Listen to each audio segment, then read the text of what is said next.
Over the next 2 decades, a technological wave will revolutionize the efficiency of farms all over the world. It can't come soon enough. By the year 2050, the human population will be nearly 10 billion, which means we'll need to have doubled the amount of food we now produce. This is an examination of the agricultural innovations coming down the pipeline that will help get us there. The industry has undergone major developments over the last century. 100 years ago, farming looked like this. Today, it looks like this, and tomorrow, it'll look something like this. These changes have allowed many of us to do other things with our lives. In 1900, about 11 million agricultural workers produced the food for 76 million people. Today, just 6.5 million workers feed 321.4 million Americans. 2 factors were most responsible for this surge in productivity: engines and the widespread availability of electricity. Today, the innovations on our immediate horizon include autonomous pickers. UK researchers have already created one that gathers strawberries twice as fast as humans. The challenge will be creating robotic pickers that can switch between all kinds of crops. Robots or drones that can precisely remove weeds or shoot them with a targeted spritz of pesticide, using 90% less chemicals than a conventional blanket sprayer. For the organic farmer, they could zap the weeds with a laser instead.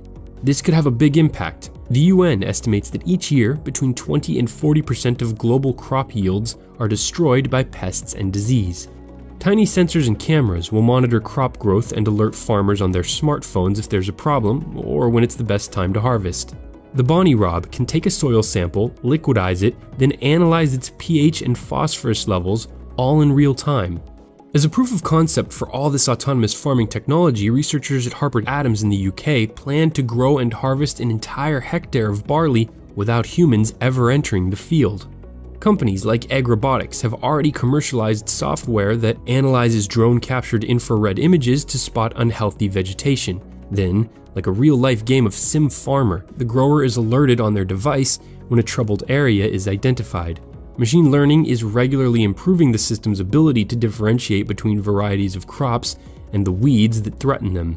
Not to be left out, a company called Mavericks contracts 100 pilots to fly light aircraft that are outfitted with multispectral cameras on data-gathering missions over large farms throughout the country. For an even wider view, Planet Labs operates a fleet of CubeSats that take weekly images of entire farms from space to help monitor crops. Other companies are creating analytics software to act as farm management systems, allowing growers of all sizes to deal with this new tsunami of data. And the Farmers Business Network combines data from many farms into one giant pool to give its members the power of macro-level insights that have traditionally only been available to corporate mega farms. Vertical farms are essentially warehouses with stacks of hydroponic systems to grow leafy greens.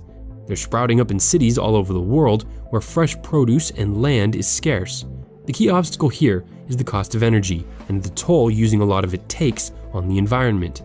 The upside is that artificial lights and climate-controlled buildings allow crops to grow day and night, year-round, producing a significantly higher yield per square foot than an outdoor farm.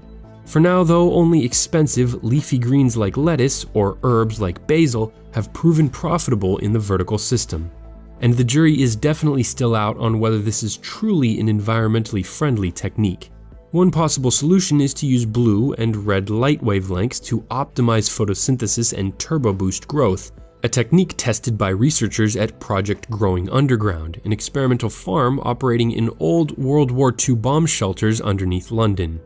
Another advancement in indoor farming is the Open Agriculture Initiative, which aims to create a catalog of climates, so temperature and humidity can be set to recreate the perfect conditions for growing crops that would normally come from all over the world locally instead. This is an attempt to tackle the food miles issue. When produce is shipped around the world, it creates unnecessary CO2 emissions. Just look at where a few of the items you'll eat today were cultivated to understand how big of a problem this is. The millions of people entering the middle class every year in developing countries are demanding tens of millions of pounds of additional meat. These ideas aim to get the most from every animal. Who would have thought Fitbits could be for livestock too? Cows are being fitted with smart collars that monitor if they're sick or if they're moving around more, which is a sign of fertility. Researchers at Scotland's Rural College are analyzing cow breath. Exhaled ketones and sulfides reveal potential problems with an animal's diet.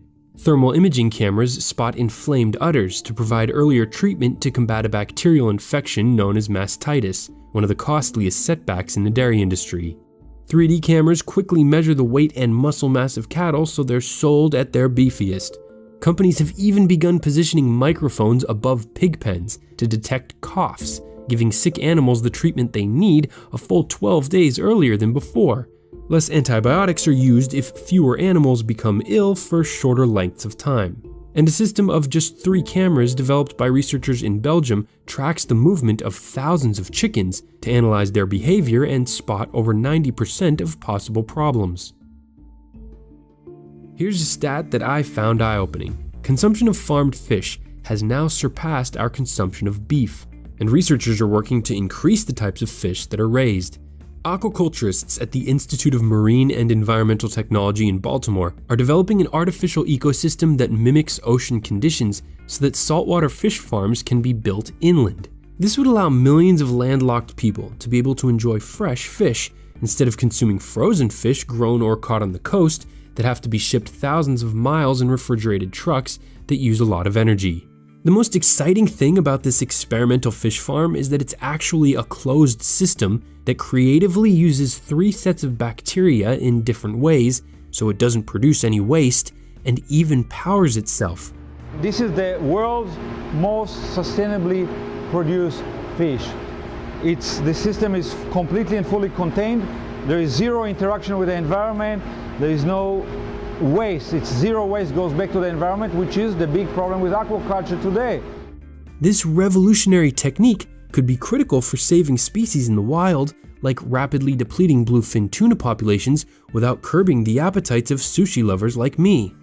Another ingenious approach from a company in California are proteinaceous fish food pellets made from the bodies of a bacteria that grow by consuming a combination of methane, oxygen, and nitrogen. The UN's Food and Agriculture Organization estimates that 2 billion people consume insects as part of their diet. Moi, je mange les insectes, c'est trop nourrissant. Donc, ça nourrit le corps et ça n'a pas de graisse et ça ne nuit pas au corps. C'est un truc que si un être humain mange ça tout le temps, peu rare qu'il aura des maladies. Bugs are among the cheapest, most nutritious, environmentally friendly sources of protein, so there's a growing movement to find new ways to incorporate them into food products that can be marketed in a way that doesn't gross people out. Some examples are protein powder and insect flour. But even if insects never make it onto many of our plates, they can still help us a lot as animal feed. On the other end of the alternative protein spectrum is lab-grown meat. In 2013, the first hamburger was made from muscle cells grown in a lab in the Netherlands, followed by a meatball grown by a California company called Memphis Meats. These grabbed headlines, but production costs need to come way down before we'll be buying synthetic meats in significant quantities. So it's better for the environment, and we need much less resources to actually produce it, so that we can produce much more meat with much less resources, so that we can feed the entire planet.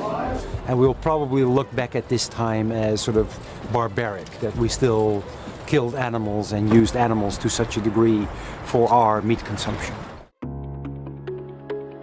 Human survival on Earth has, by necessity, driven us to use and change the world around us. Some of our most powerful innovations are aimed at solving problems we ourselves create. As climate patterns change and human population rises, the prospect of a global food shortage becomes increasingly dire. It's a threat that even the deployment of millions of autonomous farmer bots would be unlikely to solve.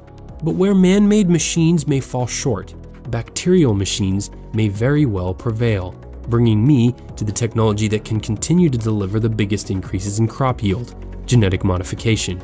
Scientific breakthroughs like CRISPR, genomic selection, and SNPs now allow single letters within a gene to be precisely edited. Unlike older methods of genetic manipulation, like transgenic modifications that made uncontrolled alterations to large regions of DNA, CRISPR, a gene editing system repurposed from bacteria, more closely mimics the process of random mutation. This process is critical for environmental adaptation, Darwinian natural selection, and, ultimately, evolution. While this fact alone may not placate the most passionate anti-GMO advocate, highly precise techniques like CRISPR should help ease the legitimate health and environmental concerns that have thus far curbed significant commercial investments. But not everyone is sitting on the sidelines. Two large agricultural companies, DuPont and Syngenta, have used genome selection to develop two new drought-tolerant strains of corn called Aquamax and Artesian. Then there's the Next Gen Cassava project, led by Cornell University in partnership with research institutes all over Africa, that aims to, quote, significantly increase the rate of genetic improvement in cassava breeding to unlock the full potential of this staple crop that's central to food security and livelihoods across Africa. Genetically improving the cultivation of other crops that haven't been modified yet could additionally lead to huge yield increases for millet and yams, for example. Rice, one of the world's most important crops, has seen its yield plateau, meaning that, for years now, the maximum amount that can be grown on, say, an acre of land has not increased. The C4 Rice Project, a massive global collaboration between 18 biology labs spread across 4 continents, is trying to change that. Their goal is to genetically engineer a new strain of rice so that its photosynthetic process works more like maize, which would, theoretically, turbo boost its yield by 50%. And of course, it's not just crops. Pig lines, for example, are being altered to make them immune to an illness that costs American farmers $600 million a year. While it's hard to predict which of these developments will have the greatest impact on food production, we should be pursuing all of them. The use of genetic technologies will, inevitably, prove essential for tackling what would likely be an insurmountable challenge, sustainably doubling our global food supply. The good news is that some of the world's most creative scientists, engineers, farmers, and innovators are working on solutions for this problem, even as you watch this video. This piece was based on articles that recently appeared in The Economist and the journal Nature, and our recent video on India's highway mega project led some of you to suggest other projects for us to look into. Your suggestions for video topics are always appreciated. Thanks for watching. Until next time, for TDC, I'm Bryce Plank.